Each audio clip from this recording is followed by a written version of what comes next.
Welcome, Guardian. What? You thought a bit of apocalypse would shut down Eververse? Not likely. We have two choices here. Give up, give in, or stand up, brush off the dirt, and face whatever comes.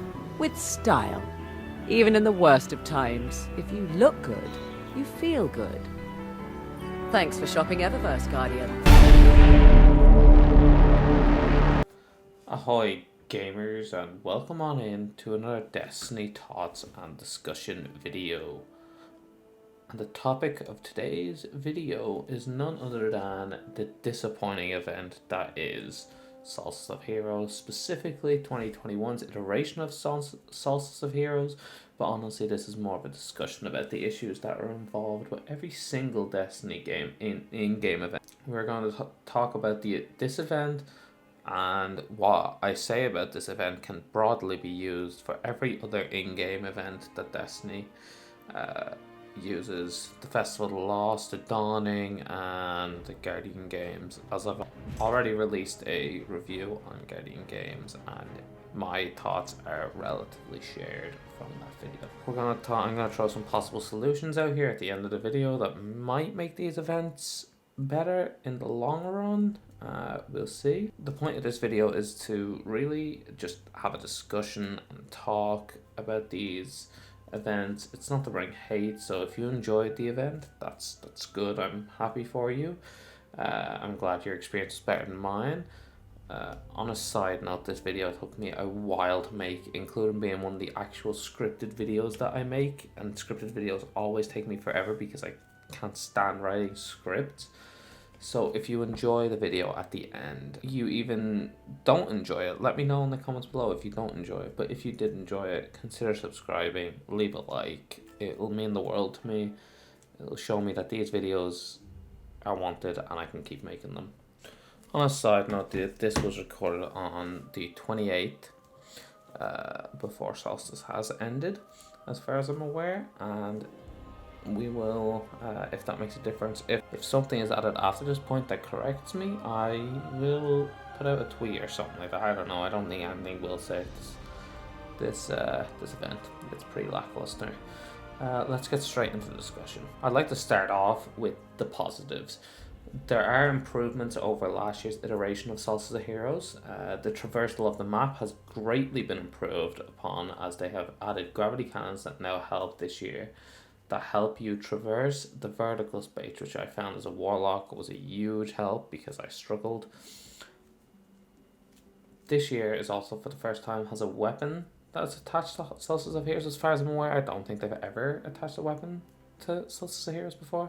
Whether you like the weapon or not is down to your own opinion, but I personally felt like it was okay, but it definitely didn't save the event for me. I don't mind the weapon, but it definitely didn't make or break the event. For a loot game, you'd expect more than one gun to be tied to an in-game event.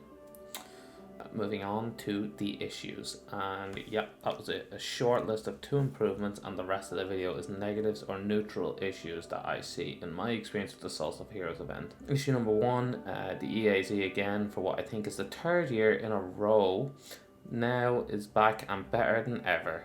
I had a little smiley face in the script because that is not true. It's shit, and I've grown tired of it. I don't know if it's just me or not, but I'm absolutely tired of coming back to the same space and grinding the same rotation of bosses for the same loot each and every year, except this time now there's a shotgun attached alongside the packages that drop blues. I've just grown bored of the EAZ. It was a cool concept, they never really evolved it, and it led to this stagnant map that we have for the 3rd year in a row. The Solstice packages themselves is also an issue, containing blues and legendaries of little value. These packages do nothing but clog up my inventory and irritate me, and what's worse is, to upgrade the armor you actually have to open these packages. Normally I just leave them there. The only good thing about these packages is that you can farm the new shotgun out of these, and you can improve them as you complete the event quest, but honestly I don't think these packages are worth, and I'd much rather if they were removed from the game. Eververse is issue number 3. I don't really need to say much about Eververse because these events are literally just Eververse vendor refreshes advertised as free content updates. We know this isn't the truth each season, and it should not be treated like actual content. The majority of the new stuff with this event is locked behind the Eververse paywall, and I hate it, and I have never spent a cent on Eververse, and I never will. Eververse is not a good store. This is not a content update. This is an Eververse patch, and I'd much prefer if they were just open about the fact that this is an Eververse content patch. Here are some solutions. I have a list of 3 solutions that could possibly improve these events. Although number 1 is removing the event. The solution that I come up with states that they should just remove these events from the game, as they take up dev time, although not that much if you look at the quality of the events compared to Destiny 1. If the devs want to refresh Eververse midway through the season, I'd say just do it and stop hiding behind the event and just be open about it that they want to refresh the Eververse to try to get more money. This way they can get what they want and the seasonal content gets more development time. Turn event spaces into Crucible maps could be a good idea. I came up with there, like Festival of the Lost team Crucible maps or EAZ team Crucible maps. You could still use the spaces that they've already developed and just turn them into Crucible maps, because Crucible is dying for new maps. Solution number 2, revert back to how Destiny 1 ran its events. These events were further between each other and clearly had some thought put into them. Eververse still received updates, but we also got new content. The Dawning in Year 3 brought SRL back, 3 exotic, numerous other rewards, and ways to play, including strike scoring. Bring events back to this standard and I would not mind the Eververse refresh, honestly. Give us the content, give us a reason to play your looter game, honestly.